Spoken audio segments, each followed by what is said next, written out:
Good morning and welcome to the DFS Army YouTube channel. I am Razzle11 and you can find me on X at Razzle11Grinds. We are going to take a look at the pitching for today, the 6th of August. It is Tuesday. We do have an 11-game slate ahead of us this evening. I do believe there's some weather to worry about in New York, um, but that's nearly 12 hours away, so we're just going to focus on pitching for right now. Reminder, this is a first look at the pitching options on this slate. I will be looking at DraftKings as that is where a majority of my action is. If you use FanDuel, I would cut my pool and do half or even a third. So let's get started here. Sonny Gray at the top, minus 142. Favorite. K prop of 6.5 with juice on the over. He's been phenomenal when pitching at home. Have to love the spot for him against a Rays team that traded away uh, their best hitters. Coming off of a strong start against the Cubs, K's have been back up. 26 of them over his last 19 innings. Really solid. No problem going with Sonny Gray tonight at all. Shota Imanaga.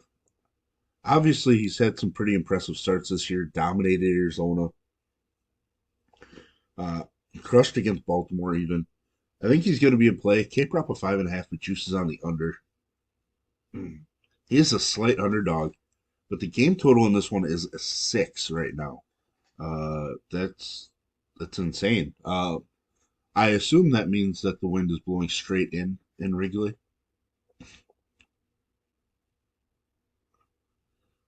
Uh, there is some. I guess it does look like there's some rain possible in Chicago as well. Seeing if I can find some quick wind. Yeah, blowing in from right field at 22 miles an hour. That's a pretty big number. So Imanaga is going to be in play. I wasn't really going to be super interested in him against the Twins, but that wind is huge for us. Seth Lugo has been impressive this season. He's a minus 130 favorite, but game total is at 9.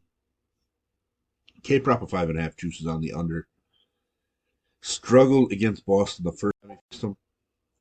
He's been solid at home, but he's much better when on the road. Certainly has the upside, but um, Lugo kind of feels like a guy I'm probably going to fade or go underweight on. Obviously, an 11-game slate, we can find some pitching, so I think I'm leaning towards the fade on Lugo right now. Uh, Looking at the Yankee game, I did mention I thought there was a chance at some rain. At least that's what I saw in glancing around. Luis Hill, K prop of 6.5. He absolutely dominated the Angels earlier this season. Had a rough stretch for a little bit, but then now has bounced back pretty strongly. I assume he's a strong favorite. Yeah, minus 265 favorite right now. Excuse me. So certainly somebody I want to get in my pool just because that upside that he does offer. Grace, excuse me, Grayson Rodriguez. Sorry about that. Still getting over this infection. Grayson Rodriguez, K prop of 5.5. Juice is slightly on the over. He is a minus 148 favorite. He's 2-0 against the Blue Jays this season. Pretty strong performances. He's better when pitching at home from a fantasy standpoint. His K numbers are better on the road. Um, hasn't pitched in nearly a week, but I think he'll make my pool. But I'm not overly excited about using him. He's not a huge, dominant K guy. Vlad's just been on another level, so I'm sure he's fine to use. I'm just not super excited about going there. Framber on the road, not as strong when pitching on the road.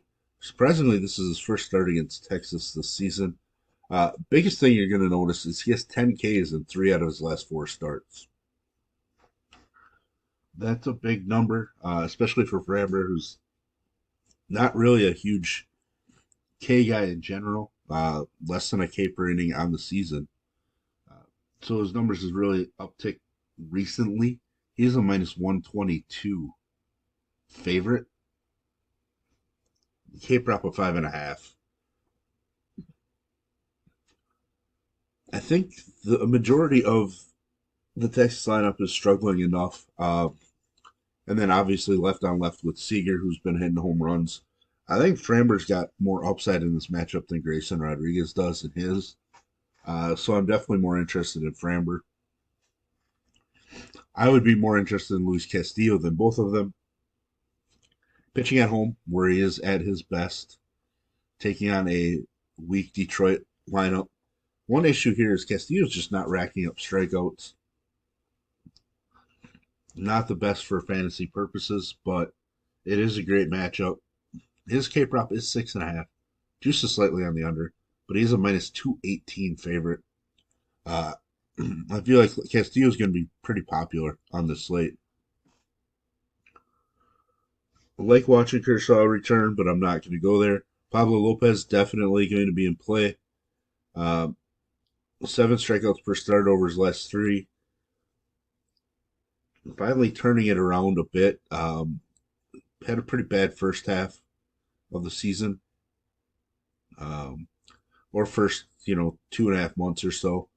But obviously, we know about the win, so Pablo Lopez is going to be the guy for me tonight. Minus 112 favorite, basically a pick 'em, but he's a slight favorite over Imanaga and the Cubs. Sanchez has had a pretty strong season, but uh, he's kind of stumbled lately, and I'm not really taking him against the Dodgers right now. I think I need more upside to take a pitcher against, the Dodgers. Similar to having the upside taking a pitcher against the Phillies, like we did last now, obviously. Um, so, no thank you in that pitching matchup. Bryce Elder has not looked good at the major league level this year. One of his best starts did come against this Milwaukee squad, which is his last start in the majors. So maybe people are going to rely on that. He is a minus 142 favorite. Game total of 8.5. His K prop probably is pretty low, 4.5. Juice slightly on the under actually. So just not really interested there. Not going to be interested in Daniel against the Yankees. Tyler Mahle, I'm going to have to look up his minor league rehab. Finally making his return. Probably not going to make my pool. Um, Jeffrey Springs, a lot of pitches in his 3 2/3 in his return from Tommy John.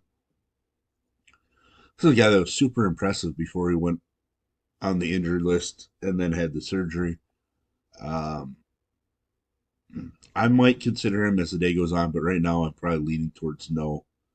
But we'll see kind of how the slate works out and if there's any value in going with him. Chris Bassett, no, seeing him this cheap is kind of shocking, but struggle against Baltimore. He's not having a very strong season at all, so uh, can definitely look the other way. Luis Severino, I am curious to find out if he's ever pitched in Coors. With that said, it is a great matchup for him. The Colorado lineup has been pretty weak. It's coming off of a pretty rough start. Um, but K prop of 4.5 juices on the over. He is a minus 155 favorite. He's just not an overpowering guy that I think could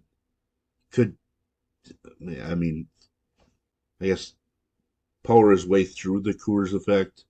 Um, so I do have a little worry there, but uh, I'm going to want to look to see what he's done in Coors in his career because obviously that matchup is really nice. We've been picking at Colorado with some less than stellar arms at times. So Severino certainly an option. Bayo not going to be an option for me today, but um, I think he's fine. 11 strikeouts. I mean, 7+ strikeouts in what 4 of his last 6 starts. But just 3 against Kansas City the first time I faced him. Does allow home runs, like 2 against the Kansas City. He is better when on the road, but I just don't think we're going to go there. Especially if I wasn't really going to consider Lugo. I don't really think I can consider Bayo as well. Jonathan Cannon, certainly interesting. Has not been strong on the road. That is for sure. Um, Coming off of a great performance against the tough Kansas City lineup. Um, One big issue here is he's not a big strikeout guy. Walks a lot of guys, so that's a worry. Um, Oakland has plenty of power, but they do offer strikeouts. I think he's worth the risk, at least initially. Um, but it's not somebody I want to go super heavy on, just because I don't know how often he has a shot at 25 fantasy points. So uh, in play, but not somebody I'm super excited to be using.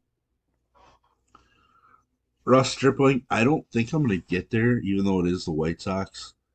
Um, I mean, we did have him drop this 20 fantasy point performance at one point this year, but he's just not, just doesn't really do it for me.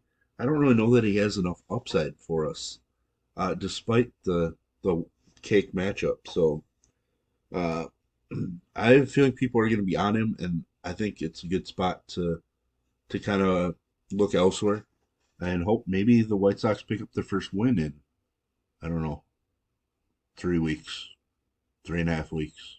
I don't even know what it is anymore. But there we have it. There's the first look at pitching. If you enjoy what I bring to you, please hit the like button, hit the subscribe button, turn the notification bell on, get the alert anytime we drop videos here at DFS Army. If you want to join us and get access to our coaches, tools, sheets, Discord, etc., I'll put links in the description below. You can use promo code RAZ, that's RAZ, for 10% off monthly. And as always, best of luck, everybody.